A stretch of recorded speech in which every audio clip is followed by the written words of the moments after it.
You boot up your favorite RPG, Skyrim. Load your save, fuck. Start a new game and watch the same cutscene you've seen a million times over. Hey you're finally awake. Pick up your axe, slay some enemies and level up.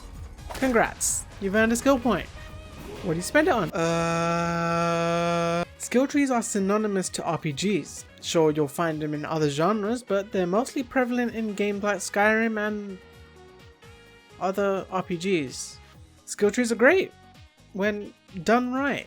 Skill trees are used as a form of progression. You do a thing, you level up and get a point, and use that point to get or upgrade a perk. Easy. Though sometimes skill trees can either be too simple or too daunting for a poo brain like me. Let me explain why. Games like Horizon Zero Dawn, Ori and the Blind Forest, God of War, Spider-Man, they all have a pretty linear system for their skill trees. Near the end game you would have most likely obtained all the skills they have to offer. Although that might make sense for them since they are linear games, it definitely offers less incentive to replay the game in a different way. The creators on my game and the creators on yours would be the exact same person with the exact same moveset. I'm not saying this is a bad thing because, again, the games I mentioned are linear in their progression, but they could offer less experience or cap your level at a certain stage so that you won't be able to unlock every ability, and that will force you to specialize. That way your experience will just be a little more unique. Like, imagine if I put all my points into the Leviathan axe and you put all yours into the shield. We would both play in a very different way, and that's pretty epic. There's also the feeling you get when you don't really feel progression when you level up. For about the first 10 to 15 seconds in Borderlands, I kind of felt like the same character until I pick up a perk that sets me on fire. Now I'm the same character, but I randomly get set on fire. Borderlands in general is a good example of this because the skills you can get are often percentage based, and you would need to invest multiple points for them to actually be of any use.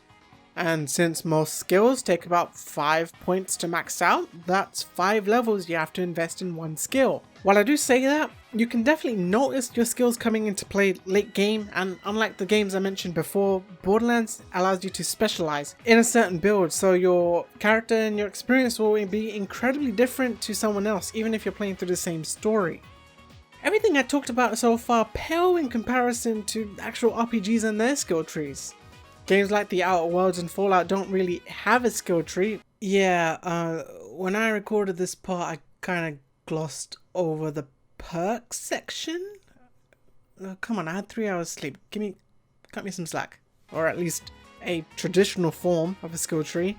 Instead of unlocking individual perks, you put points into your character's stats like medical, sneak, and all that jazz. This makes the character tailored to you, and because different stats give you different opportunities, it adds a ton of replayability. And then there's games like Path of Exile. I honestly don't know where to start here. I would just like to point out that I've barely played this game. In fact, the last time I played it was when I was like 14. So I'll be talking from the perspective of a new player, and I think this is way too much. The sheer number of possibilities is incredibly overwhelming. The thought of having any sense of progression early on is lost. I'd like to point to the paradox of choice, coined by psychologist Barry Schwartz. Bet you didn't think you'd be landing here, and honestly neither did I. The paradox of choice essentially says that the more choices people have, the more likely they are to suffer. The more choices you have, the more likely you think you'll regret a particular choice or feel like you're missing out on something when you commit to one, making it harder to actually commit. So while having a big skill tree looks good on paper and offers replayability to the game, there comes a point where players just won't feel a sense of progression from it.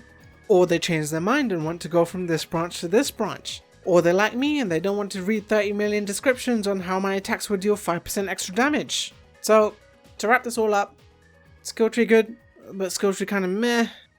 Be sure to like, comment, and donate to my OnlyFans if you want to see my Skyrim character naked.